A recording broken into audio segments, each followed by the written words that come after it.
Pagpunta sa Pilipinas ng Bondi Beach terrorist hindi dapat maliitin. Detalye ng balitang yan mula kay Rajoman Grace Mariano. RMN Live Report!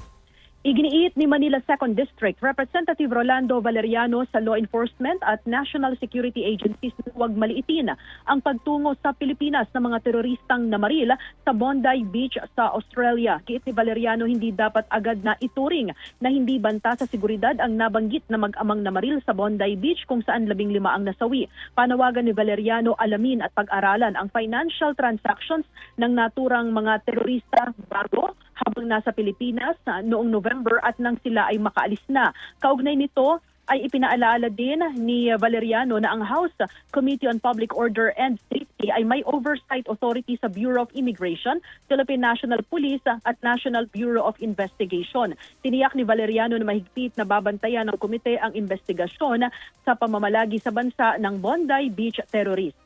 Kasama mo sa DCXL RN Manila, Juman Grace Mariano, Tatak RMN.